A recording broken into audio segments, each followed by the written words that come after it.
લોકસભા ચૂંટણીની પશ્ચિમ બંગાળમાં ટીએમસી એકલા હાથે લડશે લોકસભા ચૂંટણી।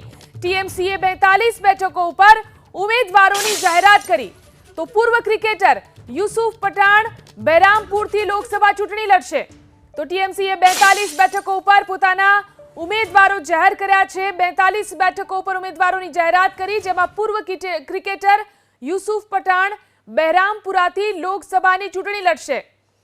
તો પશ્ચિમ બંગાળથી ટીએમસી એકલા હાથે લોકસભાની ચૂંટણી લડશે। આજે ઉમેદવારોની યાદી જાહેર કરી ટીએમસીએ, જેમાં પૂર્વ ક્રિકેટર યુસુફ પઠાણ બહેરામપુરથી લોકસભાની ચૂંટણી લડશે।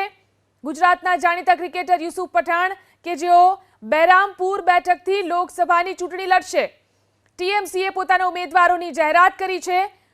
ટીએમસી એકલા હાથે લોકસભાની ચૂંટણી લડશે, જેમાં 42 બેઠકો ઉપર ઉમેદવારોના નામની જાહેરાત કરવામાં આવી, જેમાં પૂર્વ ક્રિકેટર યુસુફ પઠાણ પણ ઉમેદવાર છે। બહેરામપુર બેઠકથી તેઓ ચૂંટણી લડશે।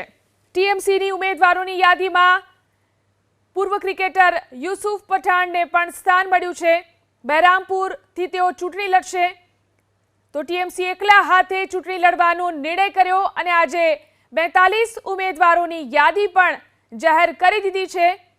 તો આ તમામ ટીએમસીના ઉમેદવારો કે જેમાં પૂર્વ ક્રિકેટર યુસુફ પઠાણનું પણ નામ છે। ગુજરાતના જાણીતા ક્રિકેટર યુસુફ પઠાણ કે જેઓ બહેરામપુર બેઠક પરથી લોકસભા ચૂંટણી લડશે। ટીએમસી માટે તેઓ ચૂંટણી લડશે।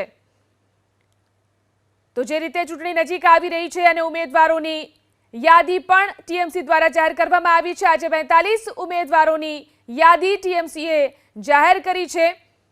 આજે તમામ 42 કેન્ડિડેટ્સના નામ જાહેર કરવામાં આવ્યા। રાજધાની કોલકાતાની અંદર સીએમ અને ટીએમસી સુપ્રીમોની હાજરીમાં આ યાદી જાહેર કરવામાં આવી, જેમાં કુલ 42 સીટો ઉપર નામ જાહેર કરવામાં આવ્યા છે, જેમાં બહેરામપુર બેઠક પરથી પૂર્વ ક્રિકેટર યુસુફ પઠાણનું નામ જાહેર કરવામાં આવ્યું છે।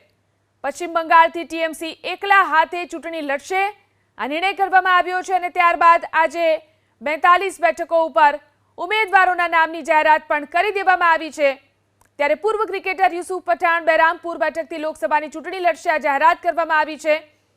આજે 42 ઉમેદવારોની યાદી ટીએમસી દ્વારા આપવામાં આવી।